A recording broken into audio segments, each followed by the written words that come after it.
Look at the life, the really extraordinary journey of an icon, the legendary Sridevi.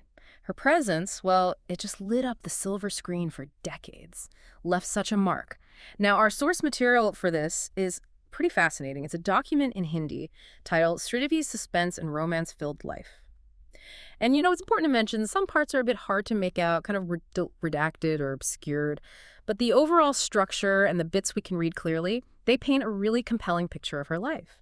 So our mission today, it's basically to pull out the key insights, the most important bits of information from this source. We want to give you a clear understanding of her incredible career and her personal life, too. Okay, let's unpack this. Well, the first thing that really jumps out, and it's fascinating, is just how incredibly early her whole journey started. Sridevi was born June 13th, 1963, and she made her film debut, get this, at just 4 years old. 4. Yeah, 4, in a film called Thin Ivan. Wow. 4 years old. It almost takes your breath away, doesn't it? Starting that young. I mean, imagine stepping into a profession like that, so demanding before you're even properly in school. It really speaks volumes, not just talent, but how deep performing must have run for her right from the start.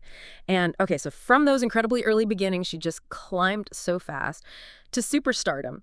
The document then kind of shifts focus to those breakout roles, the ones that really cemented her place. Right. Her Hindi film debut was Solva Sowan in 1979. But it was really Himatwala in 1983 that was the huge success that really launched her into the A-list in Hindi cinema. And if we connect this to the bigger picture, these films, they weren't just hits, were they? They really defined an era of Indian cinema. This source also points to other big ones, films that showed her incredible range and just solidified her status. Let's see, Nagina, Mr. India, Chandni, Lamhe, Judai, and Kudakawa, quite a list. That is an extraordinary list. And it covers so much ground, fantasy, romance, drama. It really shows her unique presence, that she could carry such different kinds of films and just command the screen every single time. It's clear from looking at that she wasn't someone you could easily typecast. She really made every role her own.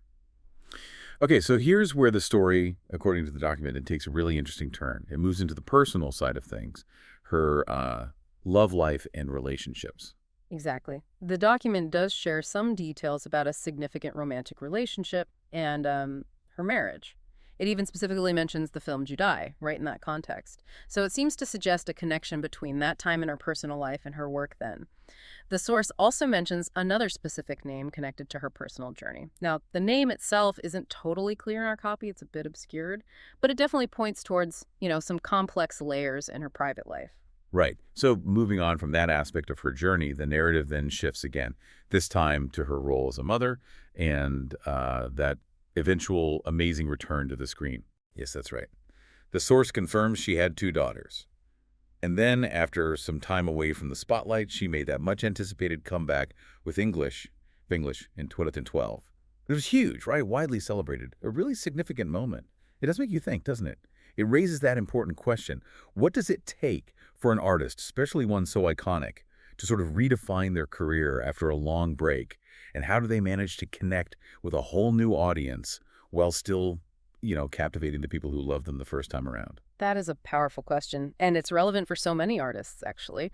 Does the document give any hints, even subtle ones, about how Sridevi might have approached that? Was it like a deliberate reinvention, do you think? Or maybe just the natural evolution of her art?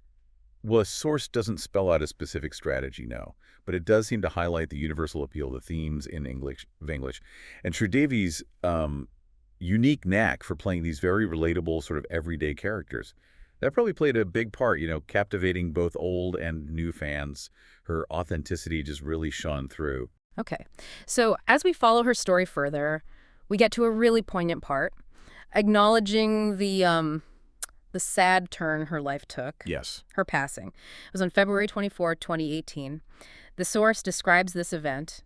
Oh, it uses this evocative phrase. It's partially obscured in our copy, like some other parts, but it seems to powerfully convey the shock, the finality of that moment. It also gives a few more details about the circumstances, the immediate aftermath. It mentions a name, looks like Shush, and references to her brother and the specific location where she passed and where the funeral was held. Yeah, I remember the shock, the impact of that sudden loss. It just went right through the industry, didn't it? And her fans all over the world, it was one of those moments where everyone just felt that huge gap she left behind. It's still hard to imagine the film world without her, really. So when we look back, what does this all mean? What about her legacy, despite her passing? Well, her impact as a, quote, female superstar, as the source calls her, is just undeniable. The source makes it really clear. She's still an inspiration across generations. People celebrate her talent, her amazing versatility, and just that unique mark she left on cinema. She really carved out a space, a space few others have ever managed to fill. And the document actually ends with this powerful, almost sort of poetic phrase. Again, parts are a bit hard to read, but it really seems to capture her lasting impact, portraying her as this enduring inspiration. Triple A is how it appears written. It really is extraordinary when you think about how she just crossed borders, language barriers, different film industries. She became this beloved figure everywhere, didn't she? Not just in India, but globally. Her presence was just universal. So as we wrap up this deep dive, it feels like our source material, even with those, unclear parts, it really does reveal the extraordinary life of an icon, someone who left such a deep mark on culture. It really does, and it kind of invites us, maybe you listening too, to think about how just one person's art, their expression, can create such a profound, such a lasting cultural imprint, influencing so many lives long after they're gone. What does that tell us about the power of storytelling, the power of performance? It's something to think about. Absolutely. A really powerful thought to end on. Thank you for joining us on this deep dive today. We really hope you'll take a moment to reflect on the immense impact, the incredible legacy of Sridevi, the superstar.